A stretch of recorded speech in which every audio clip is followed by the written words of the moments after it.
From Atlanta News First Plus, this is Sports Tonight.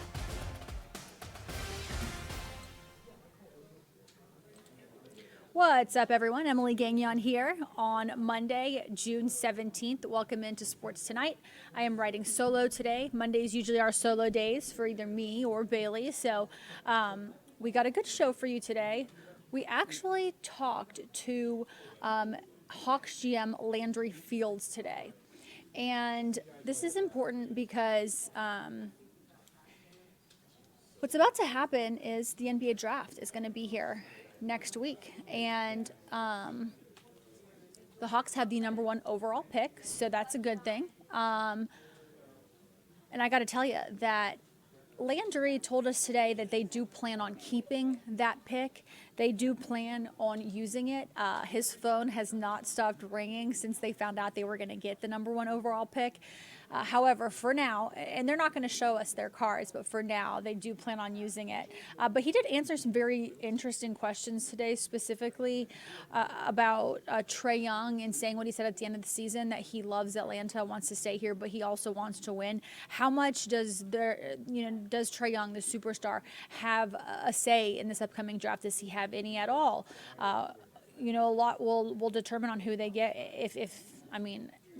We don't know. Trae very well, could be gone from the team before we know it. That's a real possibility. But for right now, let's hear from Landry Fields just a week before the 2024 NBA draft, where the Hawks have the number 1 overall pick for the first time ever.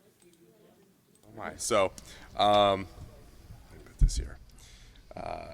It's good to see everyone. To the fathers out there, happy belated Father's Day. This process has been a really fun and energizing one, and our group has done a terrific job, not just recently, but dating all the way back to when a lot of these players for the draft have been in high school, not just as seniors, but as juniors. So it's really cool to see their evolution and how far they've come, and just the positions that they put themselves in, and for us to be here and get a chance to see them live and in person, and getting to know them through interviews and through just intel assignments has been really, really interesting. But at the same time, there is a great energy around this group for where we're at currently, and what we want to continuously do here in Atlanta. So couldn't be more proud of the group, the support that we've had from top down to continue on in this process of building out things. So we're about, a week away, week and a half away. So we'll continue on, but we've definitely gotten closer and further down the line. So we'll be ready next week for the 2 days. So with that, I'll open it up. So just touching on, you talked about the interviews and getting to know these players. I know discretion has kind of been a big thing for you guys this year, but what has been kind of a common thread with some of the prospects that you guys have been able to bring in? Common thread has really been about fit. It's been through this past year and a half, really nailing down some characteristics that are important to us. Now, it doesn't necessitate that every single player is going to fit every single one. I mean, that's a tall task for anybody. But using that as a guiding light and understanding the who and the ethos that we want to build around here. And it's a continuous process. I'll probably always be here saying we're building, and it doesn't matter where we're at from a wins and losses perspective. But that's been the common thread, is just looking at every individual and weighing it against some of these ideals, you could say, and how they fit for us going into the future. What has jumped out about some of those guys as far as the ethos and who they are? Yeah. It's actually just really good guys, good people in this draft. And it doesn't mean it's not always like that, right. But it really has been neat to kind of see, especially the guys that are all projected to be at the top, and guys that we've had in, taking them to dinner and speaking with them, whether it's in Chicago, here in the building, on Zoom, elsewhere. I mean, we've had so many different mediums to do this, and just to get to know them more and more outside of just the intel that you gather around them. It's just some really good guys. How many guys are we talking about? Quite a few. You have a number? Nope. How locked in is your board, and what would it take for a player B to jump player A at number 1? Yeah, it's a good question. I would say a week ago it was wider than it is now. The board is definitely shaping up, tearing itself out. So In order to be number one, he's just the guy that we see as a great fit for us, not just for the next day, but for the future as well. How busy is your phone, and when do you expect that to continue to ring? Is it, in your experience, is it the day before, because you guys haven't had the number one, you kind of don't know what you don't know? Yeah, it's definitely been ringing. I got a little time off yesterday because it was Father's Day, but for the most part, it continuously rings, and we make outgoing calls as well just to see what the rest of the landscape is looking like. You're talking about fit and characteristics. Yeah. What are some of those? I know you're not going to give us a blueprint. Yeah. But overall, what are some of the things that you want to see stand out when you're talking to some of these players? Yeah, for sure. Unselfishness is one that is pretty high for us, and it doesn't always mean like completely bypassing everything you do.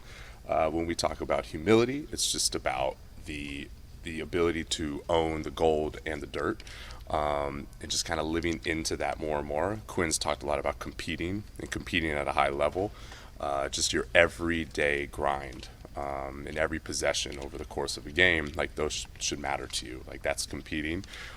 Being connected, unity is another big piece. Like so, those two merging together. And finally, like perseverance or like a grittiness. It's a long season. There's going to be ups and downs. So, who are you when pressure starts to level up? Like that's who we want to see these players become and what they're going to look like during that process. But those would be some core ones, I would say. What's the collaboration process between you guys in the front office and Quinn and what he's looking for to add to the court? Highly collaborative. Me personally, I enjoy hearing different perspectives. Your vantage point's going to be different than mine. So how do you see this? Can we take those and then put them together and make the best informed decision as possible? And so that's not just with our front office, but that's with our coaches as well. What about a fit as far as DeJounte and Trey is concerned? Is that in the mix at all, or are you thinking in those terms? Yeah, you always, it doesn't matter if it's Trey, DeJounte, Bogey, Beat, like anybody that's on our roster, like all comes within any fit analysis and whatnot. So it's not just two guys. Have any of the current players, speaking on Trey and DJ, have they sat in on any of the workouts or gave you guys any feedback on who they potentially see fitting with the roster? If there's anybody, in the gym, this is their home during one of our workouts, then yeah, absolutely, they're more than welcome to stay and join and watch. But if they're here, they're here. You only have one pick in this draft. How does that factor into decisions you must make on some of these phone calls as to what you do with number one and whether it makes sense to trade for more picks? I think there's more to that than just having one. I mean, it's just looking at where are we at from a roster standpoint, how many roster spots do we project to have available, all seeps into that. The new cap environment is a big thing too. It's how you're spending your money is definitely going to add or hinder you from a roster building perspective. So all factors into it for sure. If I can follow up, you spoke of having tiers. That doesn't mean you have them all on one same peg, but you have to, do you have to have a clear idea in your mind that there's an unquestioned number one? Sorry, what do you mean? Do you have to have it clear in your mind that there's a clear number one and he's just not just part of a tier where a lot of several players are on the same level? Oh, yeah. I mean, yeah, eventually you'll narrow it down to your guy, for sure.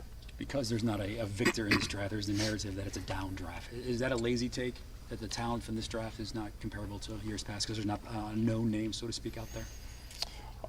Is it a lazy take? I don't know.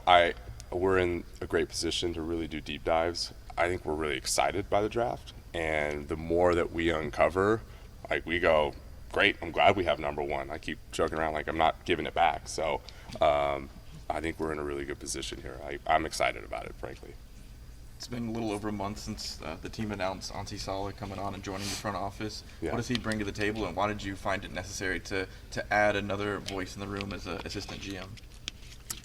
People that, good people, and they fit a lot of the culture that we're building here, is always going to be a great thing for us. I knew Antti back when I was working with San Antonio, so to watch his progression from there to Golden State and a lot of the strategy and just his viewpoint on basketball was going to be great for our group to add. So putting him in a position to lead more just felt like the right move for him in his own development, and he's been great with us so far. Like, he's really been fantastic.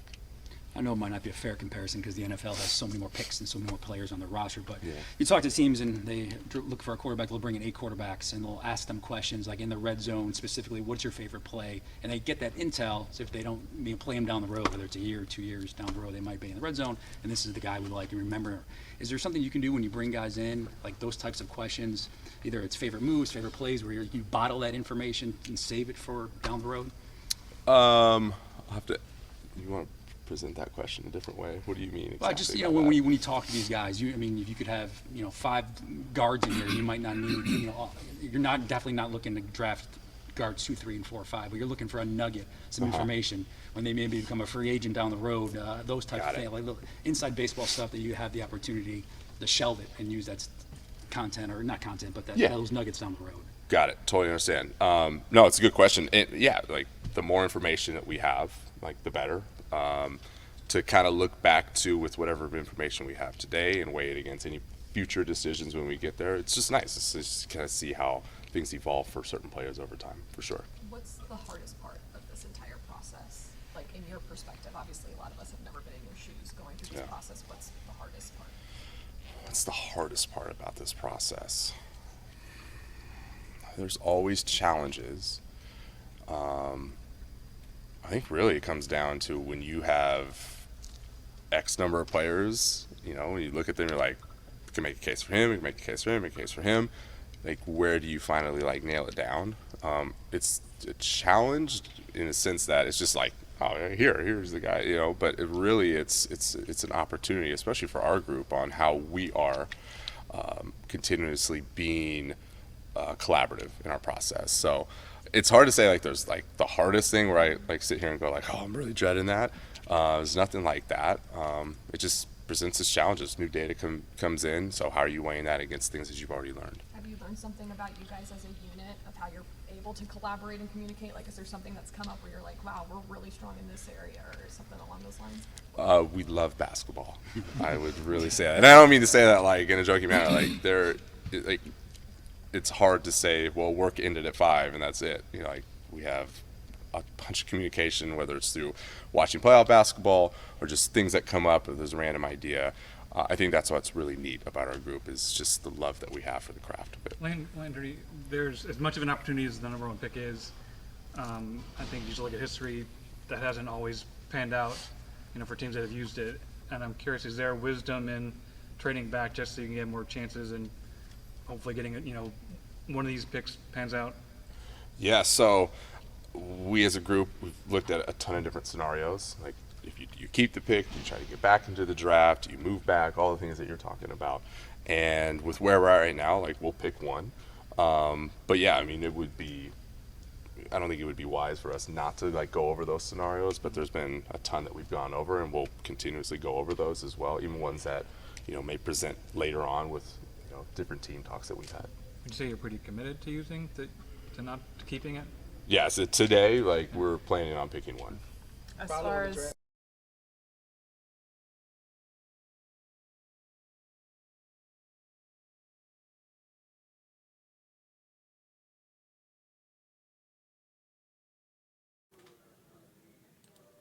Alrighty, so that was Landry Fields, Hawks general manager, ahead of the 2024 NBA draft, where the Hawks have the number 1 overall pick. It's coming up next week, so they have a lot to still do, but they have been hosting players. They've been talking to players. They've done about all the research you can do in the last 5 weeks since finding out they had the number 1 overall pick, to make the right pick for them. And that's what every organization hopes for, is that they're making the right pick. Moving on to Atlanta United, losing Yorgos Giacomakis, the star forward, who I think last year was second in the Golden Boot rankings as far as scoring the most goals. The team, or the club, transferred him out yesterday. We got official word to Cruz Azul of the Liga MX in Mexico. So Gigi will no longer be with Atlanta United, which obviously is a huge loss for the club. He led the team in goals this season. He's been injured for a little bit, but he definitely makes a huge difference when it comes to winning and losing, but he is no longer with Atlanta. It does open a designated player spot for this year's roster, so we'll see who they bring in. But definitely a major change, a major shakeup. Good for him. That's a great league, a great team in Mexico, great competition, but obviously a huge loss for Atlanta United. We did hear from the team today. The interim head coach, Rob Valentino, talked about losing the star player and where they go from here. How about Stian and Tyler? I saw that they were training today. What role, if any, will they have in this week's games? Yeah, we need to. I mean, today went well for them. I assume I won't speak on Stian, Wolfie for sure. Let's see. Hopefully, we can get them involved in some way on one of these two games at least. Just kind of, you've reached the halfway point of the season. Reflecting on this first half, what has been kind of the good? What's been the bad? What do you feel you need to work on? In reality, it's what I talked about last week was that the past of when the announcement of the last changeover happened, I kind of put that out. We obviously did our evaluation and now we've moved forward. So I'm not really going to speak on that as much anymore. It's about how we can progress and get better and of the ideas of what we talked about fixing from there. So on that sense, it's been game one of Houston, and then we've talked about being in the present. So we kind of went at that, and now we're going to keep pushing forward on how we can continue to get better. With obviously the outcome is the one we want. We have to keep trying to achieve results. So last time out against DC, Christian Benteke got a hat trick. What's the plan to neutralize him this time? Tell him not play.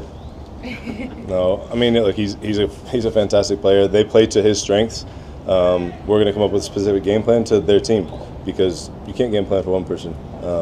I think even like you look at Miami's got multiple fantastic players, but if you game plan for one person, somebody else hurts you. And I think like you can't disrespect an opponent like that and just say it's just about one player. So we'll look at the game as a whole and how we can be really specific in this game and be present in that moment and see what we can come up with to get the best result we can. Going back and watching the Houston game, how did you feel about the team's ability to reorganize defensively? Mixed. I mean, I think that after watching it back and even in the moment, like I still have this disappointment feeling. Mm-hmm. But I also think that in fairness to the game and to what Houston presented us, like the result is fair. And I look at it in that way. So the reorganization of what you're talking about, I think there was some good moments and some moments that weren't great. And I think it's evaluate what we can get better at in the short period of time. Mm-hmm. There was some positives in that.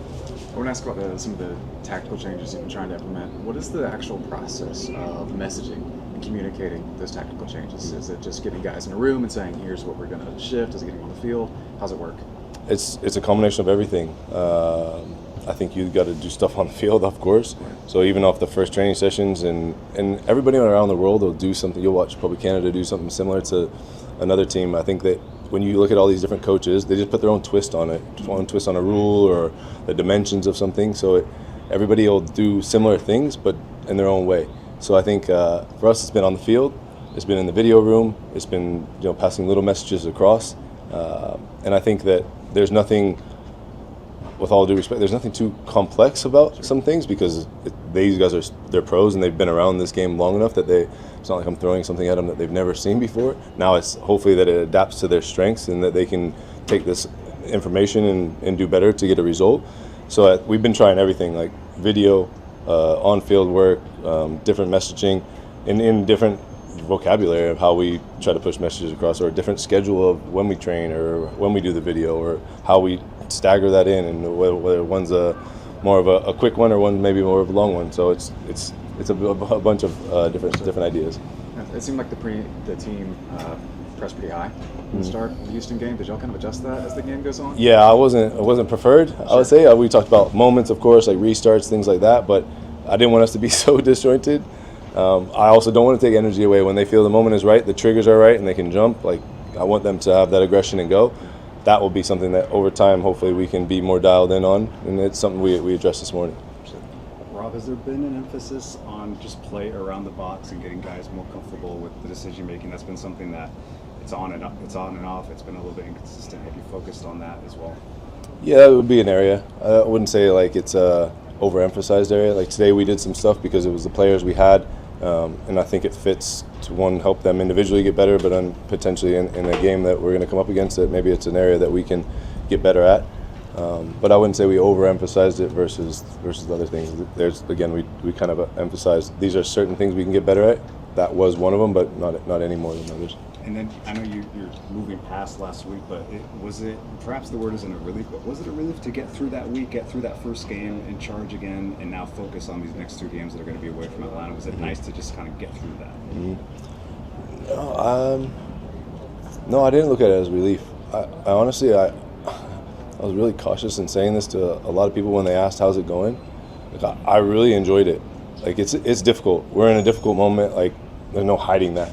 But at the end of the day, like, it was really enjoyable. We went to work and I don't mean enjoy like we were laughing, joking around, and everyone's happy. No, we enjoyed like putting the work in to try to figure out how we can fix this, or how we can put a result that we think we can be proud of and that everybody can get behind. So it wasn't relief because I was disappointed.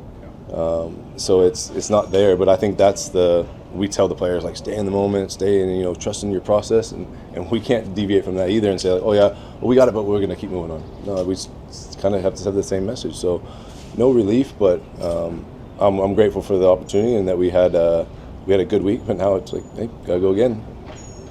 What about the younger players? I mean, I know you're close to these guys, but so many players this year have been thrust into positions to play right away and to contribute, not just be a guy that comes off the bench. Talking about the messaging of the pros, but with the younger players, are they following through with what you're asking them to do, perhaps now that their roles might be a little bit more important? Yeah, I think it's been really cool to see. Like, these guys I think their mentality is different than maybe some of the other younger players I've worked with before, is that they don't see that they're maybe young. And that's great. Like, look at Luke. Like, you wouldn't have been able to tell he was young the other night, and I think that is a great thing. Like, there's 3 teenagers on the field at one time, and that's what happened multiple times maybe in the last year. Whether we want that or that was the way it was built up, like, these guys have stepped in and done a job. Now it's about making sure that maybe it's not a process like this, especially with any player, but also young players as they go. It's going to be up and down, so just making sure that they can stay consistent. The messaging hasn't changed because we want to push them to a level that they're a little bit uncomfortable, but at the same time that they're comfortable enough to make the mistakes and get better from making new mistakes, essentially. Why do you think it is that Luke came on the field and didn't kind of present that kind of young, maybe hesitant or tentative player? That's him. Like, he's probably more comfortable in his own age group, or at times when he's been with the second team, he might show more of that personality, whether it's in training sessions or in certain games. But we see it a lot, and it's funny when you get into an older group, if you're that way, you're going to get put down pretty quickly, especially with some of the other personalities that we have in our locker room at times. Like, they handle those personalities pretty quick. But he does it in a different way, because you'll watch him at the beginning of this year. There will be times where he get kicked to training like bad, where you're like, ooh, that's a foul, and you watch how he reacts, and he doesn't say a thing. His legs bleeding or something like that, and he just hops right back into the training session. So I've seen it, and I think that you saw it the other night. He's done it, I would say, in most of his opportunities. So he didn't deviate from who he is. He was just effective, and that's the challenge now, is making sure that he can be effective any moment he steps on the pitch, whether it's from the bench or whether it's at the start of the game. From a big picture standpoint, does it help in a way? And I know they go about it differently. You're playing 2 teams in the same week that are pretty direct in the way that they approach the game. I'm going to give you the line. Like, I'm really just focused on DC. We'll deal with St. Louis when it comes, but well, I'll tell you what does help is that we've played them before, so we have the experience. As much as I had said, like, I'll move past it. I'm be stupid not to think about the game and know that the players we played against. So that part helps for sure. On these kinds of games, how important is it in what you've talked about in those artificial transition moments, those manufactured transition moments, winning the second ball in these moments? Yeah, I mean, that'll be massive. I think they're big in every game. You look at, even with Houston, we talked about that because of how many numbers they typically put in the middle of the field. No matter which team ends up going direct or whatever, however the second ball happens, they have a lot of movement and a lot of people in the middle of the field. So even on clearances, we were talking about the height of a clearance is important because, one, it gives us time to get up, or we get to a certain area where the ball might drop. So it'll be no different. It'll be different opponents, so we'll maybe emphasize it a little bit different in where we pick those up or who is in those areas. But yeah, those moments are huge. When teams are a little bit unorganized, when you can either hurt them or be hurt. On Thiago, how did he look today? Coming back from Argentina camp, a tough game at home, pretty fatigued at the end of that game. How do you manage his minutes if you're going to, and how do you just keep him involved with everything that's happening around him as well? Yeah, I mean, he had a lot that went into the week before that when he wasn't with us, which is disappointing because, well, it's great for him personally. He's with the national team. I love that stuff. Him, Caleb, Noah was awesome. But then to bring him back in and making sure you're taking care of him and making sure he's rested to play in the game, and I mean, missed the other training sessions where we were talking about certain ideas. But he's a fantastic player that can adapt, and people adapt sometimes around him. We'll take it game by game, like we said with some of the other guys, and how we manage him or how we push him or how we set up the team around him and others. And it would be no different than others, right? But his schedule is a little different when you're talking about him. It would be how we can set the team up to be successful and that he has success in that. So we had good conversation about, obviously the travel back and how the camp went, and then just getting him to get quickly adapted back to the team and get back to winning ways. Rob, I'm sure you the team's kind of gone through the dealing with the loss of Jaco, but since it was just announced yesterday, can you just tell it, do you have a message to the team after something like that happens when you lose a key player who's regularly in the starting lineup, or individual talks with certain guys who are going to come in to replace him? Can you just kind of talk about your role when it comes to dealing with a significant player leaving the team? Yeah, I mean, before I didn't have that role, did I? So it's I think the other time was we brought Louise in, so it was only you're bringing somebody into the environment, so different. So the messaging for me, the guys knew obviously, so you'd address it with the players, and it was. I think you look at it. We all enjoyed Jaco. I was happy to work with him. He made me better as a coach in a lot of ways, and I think that the relationships, to my knowledge, are really good. So they would have good memories with him, and this is the bit of business where, for me, it probably makes sense on both sides. He's going to an opportunity where he wants to go, and I think the club benefits in some ways, in what we get for him. So it's tough because it's part of your group, and obviously a fantastic player who scored goals. But we have to move on, and that's no disrespect. We move on and we move forward with the players we've got, and I think everybody's taking it really well and professional, like they should, and no hard feelings either way, and we move forward. Rob, you've now been in charge for a game and a few training sessions. All right, so that was interim head coach Rob Valentino for Atlanta United. They do travel this week, Wednesday, to DC United. Still desperately looking for a win. It's been a really rough go-around for the Five Stripes this season. Losing Gigi now after the firing of Gonzalo Pineda, and just a culmination of not being able to win. I think the frustrations are pretty high, with that club right now. Really quickly, the Braves host the Tigers tonight. They start a new series. The Braves did win over the weekend against the Rays. They won this series 2-1. So good thing, getting back into the winning. Getting back into their winning ways, I guess I should say, for the Braves. But that's a good thing. So a little bit of home cooking is what the players were saying. And then also the NBA Finals Game 5 tonight. Of course, Boston's one win away from winning the whole thing after the Mavericks forced a Game 5. It is 3-1 right now. Obviously, whoever gets to 4 wins first takes it. So tonight, Boston and Mavericks face off. We'll see if the Mavs can get a win and force Game 6. But that's what's happening tonight. Guys, we will see you tomorrow. Thank you so much for watching on this Monday, June 17th. You have a great, great night, and we will see you tomorrow.